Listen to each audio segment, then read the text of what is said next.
Hello everyone.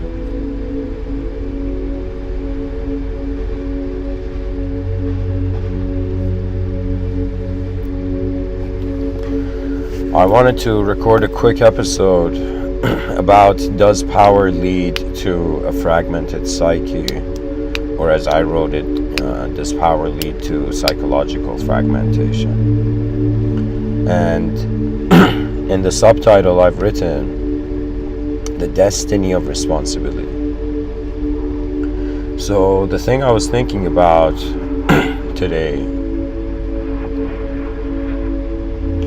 was that, okay, I'm in this world as a human being. Human beings are living every day. What is the main reason they're living? And so when we look at, let's say, the dimensions of a human being, or pretty much what makes an individual a human being, to consider those contexts and dimensions is important, okay?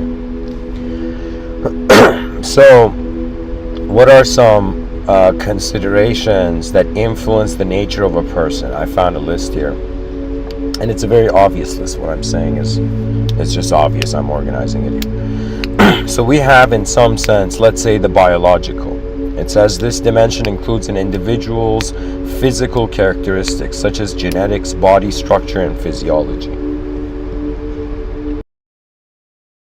So before I go into talking about power leading to psychological fragmentation, I want to explain how people are being people, okay? And the psyche, right now, we say psychologist. The word psyche, it's like an ancient word referring to soul, to that which is moves without any other reference, There are some things that just by the nature of their movement, just like we have, like, for example, the color blue is like a universal, right? I would say we should treat consciousness as a universal too.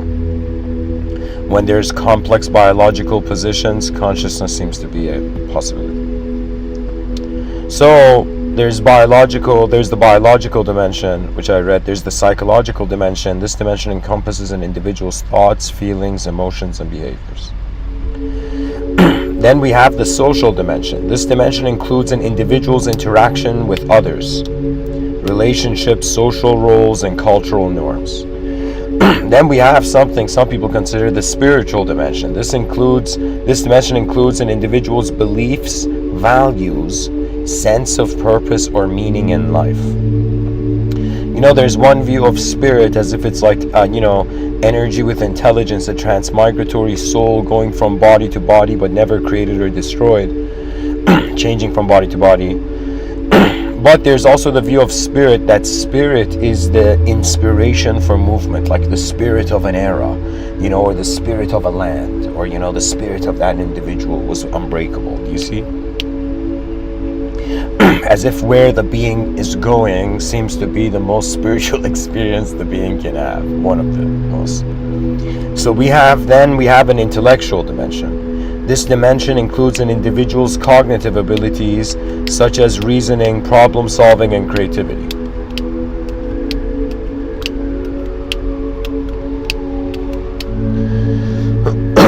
So then we go to emotional. This dimension includes an individual's ability to recognize, express, and regulate their emotions. Then we have environmental. This dimension includes an individual's physical surroundings, such as home, work, and community, and their impact on the individual's well-being. And then we have occupational. This dimension includes an individual's work-related roles, skills, and goals. You see, it's kind of like anybody who's played with Lego.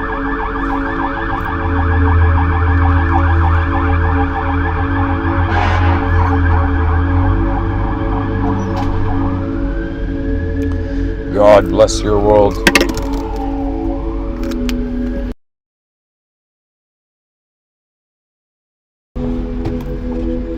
So,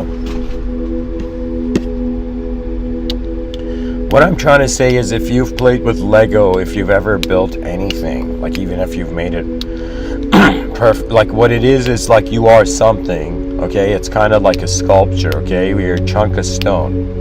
You're a little kid who doesn't know anything in the world, that's how it appears. And then at some point, this little kid stops just being an observer of existence, a disorganized observer of existence, and becomes an organized observer of existence. This organization is not that the being consciousness has found itself familiar with its biological dimension, but it's like, yo, I got a body.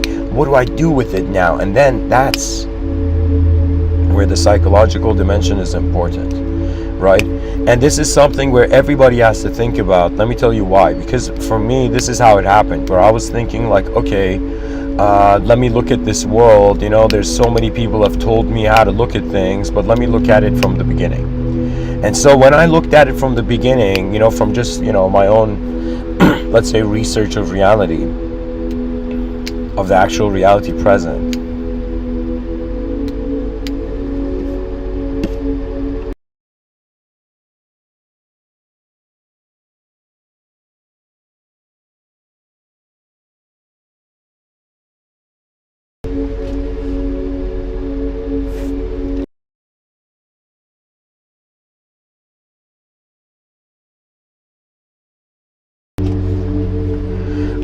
what I'm trying to say is our individualism exists only to our limited conscious experience, which is another way of saying we are human because we have accepted this appearance of existence, whatever is going on, to be human. Do you understand? If energy cannot be created or destroyed, and it's the same energy manifesting as worlds, then in some sense it's like reality is not going anywhere, it's just changing. Do you understand? It's as if eternity was given a command to never look the same, and so infinite temporary realities were assumed.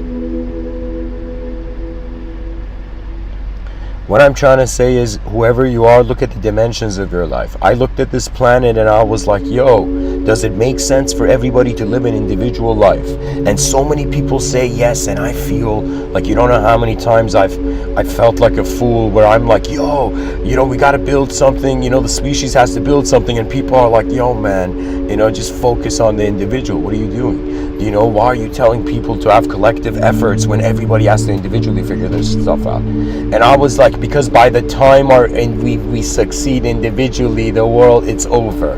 That's the problem. By the time an individual succeeds, potentially, they have wasted all the time that collective efforts could be taken, right?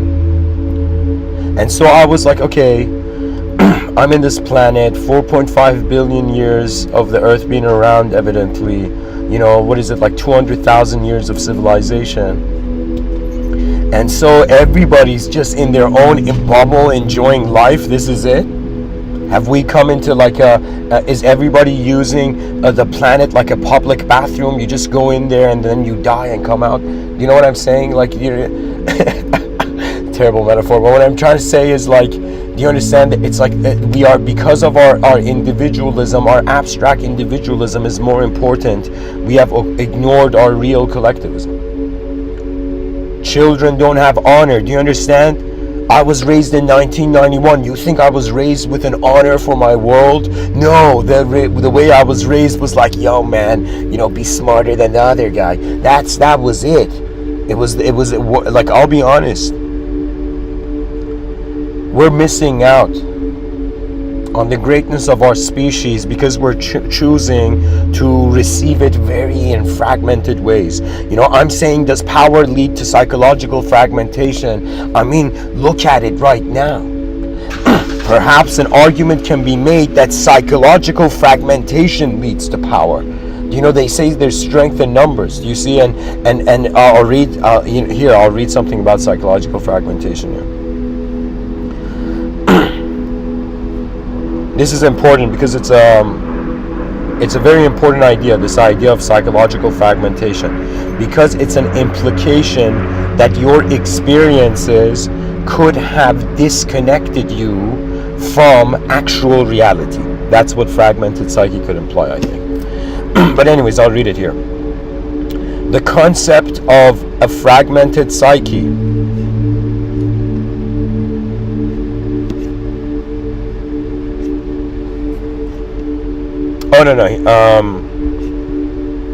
Here, guys, hold on.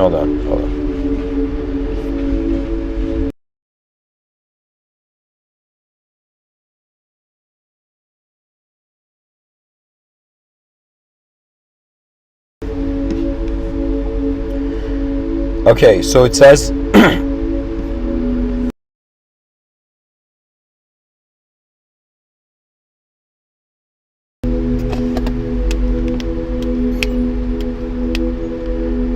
a fragmented psyche refers to a condition where an individual's sense of self, memory, emotions, and or perception is disrupted or disintegrated.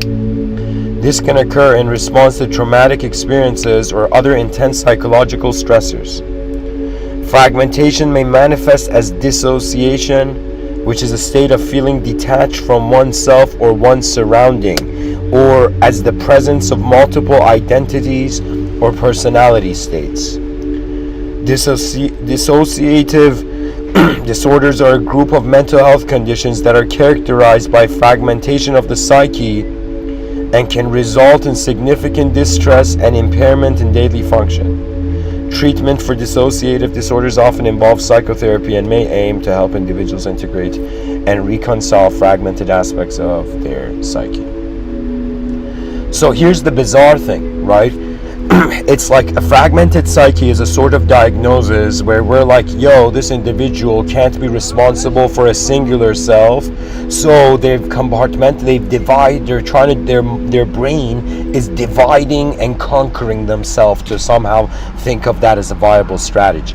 Okay, but what human beings will realize in the future is actually you are not, like, sure, due to brain damage, we could say there could be an attachment to a fragmented psyche, but this is the realization of the situation. What I'm trying to say is this concept of the fragmented psyche could also be a wrong interpretation of a different situation that's going on. Okay, so some people are like, yo, this person, one day he's Clark Kent, the other day he's Superman. This guy's fucking crazy. You know what I mean? Some people could have this attitude. You know what I mean? And Superman's like, yo, I'm saving you guys, you assholes, you know? And we're like, you're fucking crazy even though you're saving us, you know? But why should we, in some sense, frame so quick?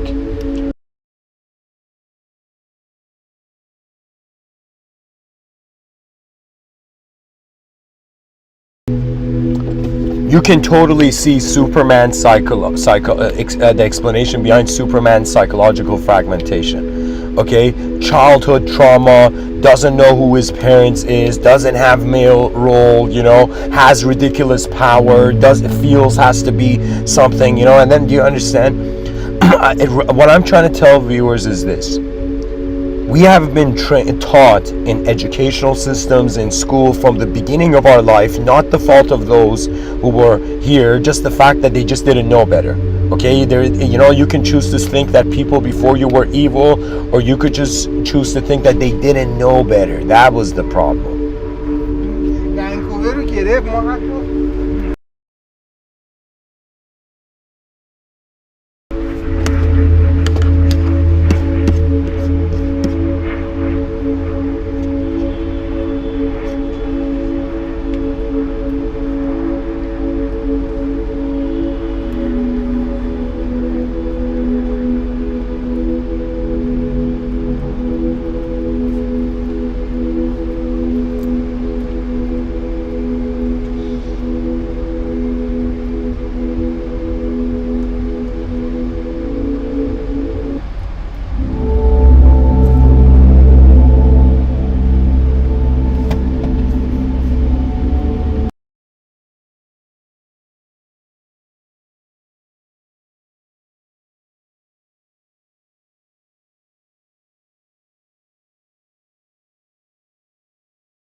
O humanity, you have lived as individuals You have lived as individual objects. You have lived as individual subjects. For a very long time, you will still live as individual objects, but right now in 2023, you have the rare opportunity of starting to step towards eras of collective mindhood. Because we don't understand, we fear. Because we don't understand our mind, we fear it. Because we don't understand the ability, we treat reality as fragile. Do you understand? Like, they asked 50 Cent, are you depressed? And 50 Cent was like, what the hell is depression, man? I came from the streets. It's like depression is a luxury of people who don't have to fight yet. Because in reality, why do you think you're an energetic being? So many people think it's all about love. Right? I understand it is on a very deep psychological level, but in the outer realms, do you understand? If you love an object, you have not understood it. Do you understand? Do you understand what I'm saying? Love is integration. Anybody who loves anything, you're letting that come into your being. If you love a demon, that demon is becoming part of your being. If you love an angel, that angel is becoming part of your being. If you love the artificial will become part of your being. Anything you love, you welcome into your soul. And the art of loving has been lost. People think you have to love everything. How do you know you're not loving something hollow? How do you know you're not loving only what you see? Oh, humanity, wake up. Because when else can you? You know why I thought I should give this episode? Because I don't know. I have this strange feeling. I don't know how I've lived in this life so far. Like what sort of energy what sort of momentum of a karma I've created.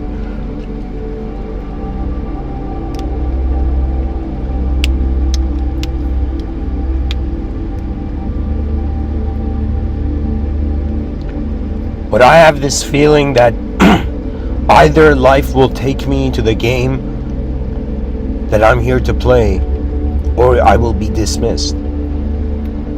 Because a part of me feels I don't wait. I don't like waiting in the bench. I don't like waiting in the sidelines. Either in or out. These are the two.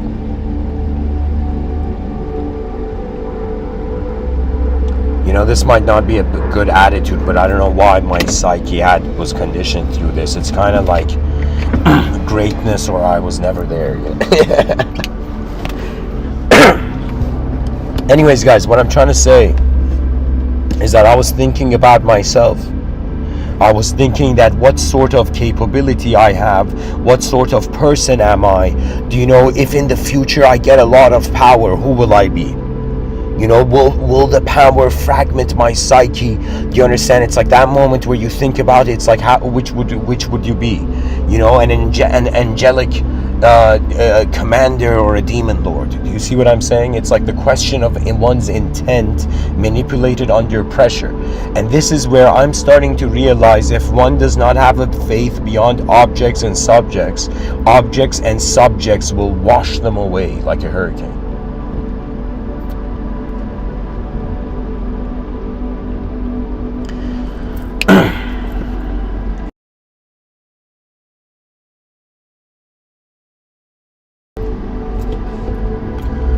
Guys, these past few days I've been holding so many pens and like chess pieces between my fingers.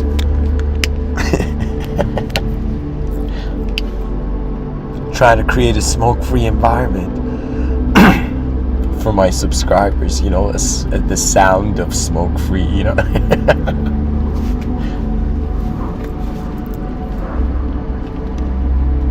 But anyways, guys, I was thinking about my own capability, my own ability, and I was thinking, like, I gotta be honest. And if I got a lot of power, what will happen? Will the power destroy me, or the power will I be able to control the power? Then I thought about it. What have I been able to control in my life? I was like, oh my God, for a lot of years, I couldn't even control myself from like smoking cigarettes, right? So I thought, oh my God, like if incredible power comes, what's gonna happen? And then I thought that, wait a minute. who is it that cannot control power? And then I realized the idea of me, which I feel is incapable in the future, is an idea. Do you understand? People are treating their successes as abstract and treating their defeats as real. But what if it was flipped around? What if your defeats were abstract? You know, what if we were in a world that you could not be defeated because the world was victorious, because it cared that much? That's what an advanced civilization would be. You think an advanced civilization will watch one person win and the other person lose? It doesn't mean we're going to take away duality, but an advanced civilization doesn't see winners and losers, sees human beings with different capabilities. That's it. You could think there's good people, bad people, but as a designer, I look at it just beings with different geometrical expressive ability. This picture that you're seeing for this desktop is from this one of my favorite stories I've ever heard, this show called Shingeki no Kyojin. All these people that are touching these statues in the shows, they are these statues, but on a giant, massive level. Each of these people, based on their power in this picture, background wallpaper picture, based on their power, their psyches were fragmented. And it was as if the person was a normal guy. I'm going to just marry and have a wife and kids, you know, and then suddenly another part of them was like, no, I have this next level ability. I have to, in some sense, go and change the world. Do you understand? There's a reason, you know, when Spider-Man went into the grocery store and saw Uncle Ben's, you know, soup, and let's say he was on, you know, some sort of ayahuasca or something, and it's suddenly like this face in the soup says like, with great power comes great responsibility, and you know, Peter Parker buys the soup.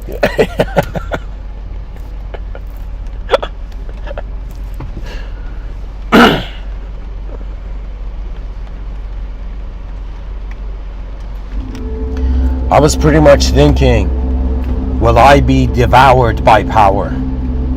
Or will I be able to tame power, you know? There is a dark, you know, recently this year, I was blessed to figure out, to be honest with my own dark side.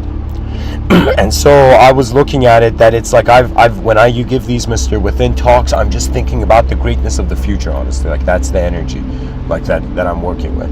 Okay, but there are moments where I have wondered about the same intensity of ability, but in a negative context. So I have thought of myself not as just, you know, as just this normal guy, but I've thought about if I was a superhero, like what sort of presence would I have in the world? And if I was a super villain, if one day I suddenly became evil, I have a twin brother, I think he'll come and, you know, punch me, you know? If I do anything, you know, too off, you know, my twin brother is gonna come and like, Mortal Kombat. No, I'm joking. But you know, I have one skill that since childhood I've mastered many times, where I have been wronged in this world. And it's not that I always have it, but I've mastered it. And it's this idea that when somebody breaks me, some part of me, some deep emotion in me, like a cobra striking, wants to break back. You understand? Imagine somebody comes and let's say you're building a sculpture. Let's say two people are building a sculpture. Okay, when I was younger, somebody would come and break a part of my sculpture, and I would, like a cobra, literally just try to balance it out. But years later, I realized that I had to, how would I tell you? Anytime I have broken anything in this world, my karma of breaking in the future has increased. You will feel it. When you do something wrong, you will see, some part of your psyche knows what's coming. Trust me. You can't hide from what you've done because you've seen it. Do you understand? So the approach is like, yo, you're not in this world to be a perfect good guy. You're not in this world to just be a messed up bad guy. You're in this world to figure out not just what you were, not just what you are, but what you can be. That is the power of the future. You think, some people have gurus, right? Some people are like, yo, man, this guru came and saved my life. Do you know who my guru was? My guru was the future, because the past was done. It was done. The past is gone. Even Khalil Gibran says, even in your dreams, you cannot touch it. The past is done. It's gone. And the present is clueless. Like an innocent, adorable fool.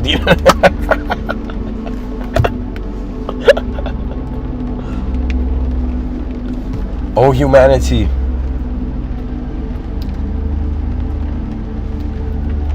What is the destiny of your responsibility? What is the destiny? Why are we all being human right now? Some people are like, yo, man, it's all this incredible spiritualism. Everything is an automation. You understand? I'm like, yo, if it's an eternal automation, then why are you still this? What's the point of still being here? Why didn't we dissolve the moment we realized everything was connected? And let me tell you why. Because there is work to be done. Work that surpasses your ego's claim or lead to a fragmented psyche. Anything you misuse creates a memory of yourself that you misused your life.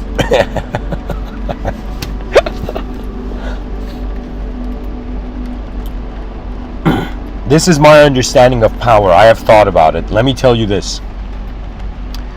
I have been someone who, because I was shy, because I was passive, it was very easy for people to be rude to me. It was very easy for people to, make me like a punching bag, stuff like that. Okay? Even though this punching bag would, punch back. Guys, if I tell you stories of my youth, me and my brother were in like Fight Club,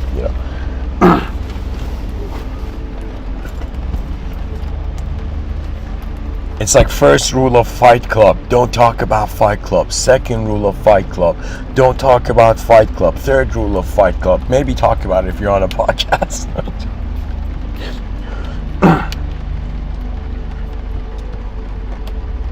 So anyways, I'm going to just, share the philosophical code in my mind right now and then move on. So my idea is that, okay, I'm this human being. The human being has multiple dimensions. The human being is being influenced by factors internally and factors externally. Our inner life is called the life of it's our psyche, our psychology, our cognitive system. It has to do with our ability, and our psyche is divided in time, past, present, future. So you in some sense have memories, you have experiences of the present, and you have visualizations of the future. The mind is here to show you that you can work with abstraction. Your body is here to show you that you're real. If anybody wants to understand these relationships, think of it this way, that the traditional tree of body, mind, soul is the relationship of consciousness with the world, with the whole moment, whole world. Your mind is the relationship of consciousness with others. Your body is the relationship of consciousness with itself. So your body is a mirror of your decision, your body is a mirror of your individual life. Your mind is a mirror of your collective life, and your soul is let's say it for now, a mirror for your inconceivable presence. What this means is that energy has to be. The secret to life is that in order for life to be anywhere, there has to be something to be. But being and somethingness are the same, because it's an experience of existence simultaneously being an existence of an experience. So does power lead to psychological fragmented psyche What I'm trying to say is that your brain, every day you wake up, is saying, creating a new self for you. The person's like, yo, it's a new day. I feel like I have new opportunities, new things I could do. Well, guess what? Your brain is recycling, is tunneling through so many self-simulations based on every single addition of a layer of information to your psyche. So your brain, you're in the inner realms, you are every being. I have this theory, every human being is actually has cultivated mastery of witnessing subjective shape-shifting. We are shape-shifting behind our eyes as an unknown witness of subjective content that sometimes appears as language, sometimes as image, and sometimes interactive with a mind of its own, as if your mind is a field, not a particle in a field. So, think about all the factors that go into being an individual. Think about how that individual has an inner life, has an outer life. The speed of how life changes in your inner life, in your inner realms, is way faster than the outer realms. So keep that in mind. So what I'm trying to say is, does power lead to psychological fragmented psyche? Not necessarily.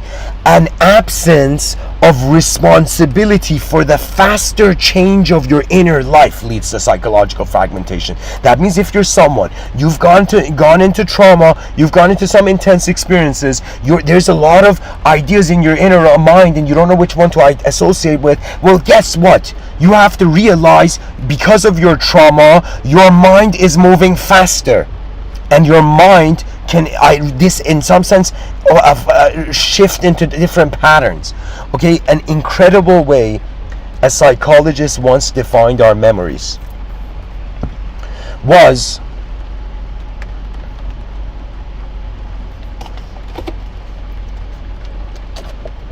it's like a cube of jello. Imagine a cubic jello. You pour a spoon of hot ink, it makes a dent in the jello, then you pour a spoon of hot ink again, makes a dent through the previous dent. An unknown life force is tunneling through organized sensory perception that it extracts from a chaotic place. To be a human being is not just noticing a structure to yourself, but being responsible for all the dimensions that maintain that structure and the difference in speed of your experiences behind your eyes and in front of your eyes. That means when a person speaks, they are being a verb. But when a person is still, look at that noun, So wonder about reality. Sometimes what we think is a problem could be a misinterpretation of the context. Do you understand?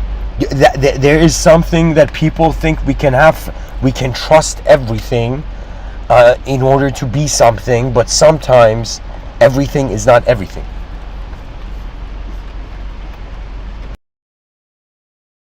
So just like all these Attack on Titan children realized, I haven't seen the end of it, but it seems to me that if you don't use your power responsibly, you get destroyed by your own power. Yeah. It's another way of saying, if you're given power, and imagine you give a samurai sword to a young child. The child has power, but it can also hurt itself.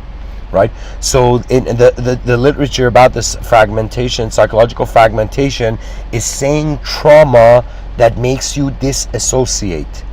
Okay, for example, when I was shy in my youth, something had happened that had made me disassociate with trusting myself.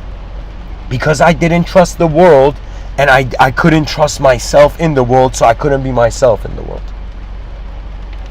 But then a direct experience it leads to achievement, to understandings way superior than indirect ideology. That means it's like they say, a picture is more than 1,000 words. A direct experience is more than 1,000 lifetimes. That's pretty much the idea behind enlightenment. Some guy was like, yo man, how many years should I meditate to get enlightened? The guy was like, it's an instant, man. It's enlightenment is how truth was here before we were, and you notice it. So it will logically, it just takes an instant. That's the common sense. And all the yogis say it too. All those yogis who are like, yo, come in my ashram for 12 years, wash my feet, and I'll like, you know, kick you in the ass and you'll get enlightened, you know. That's deception. That's a bit demonic, actually. You understand? This is something I understood, because there's no reason for humans to worship other humans.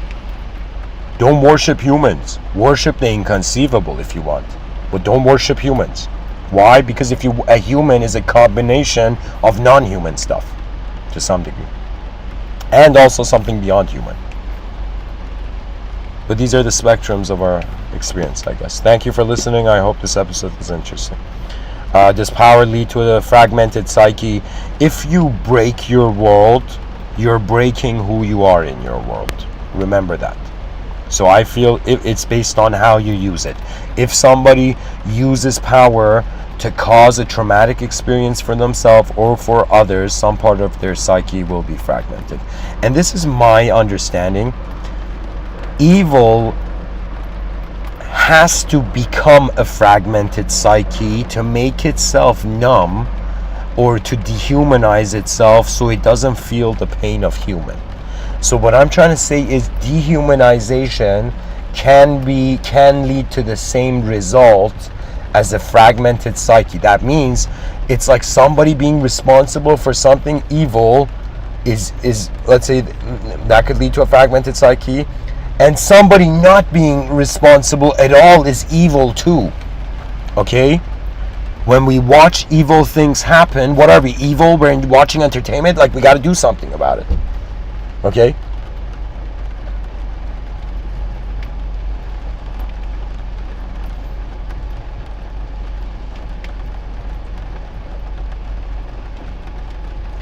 And because people don't critically think, they wait for the permission of the world before they can move, and they will endlessly reincarnate.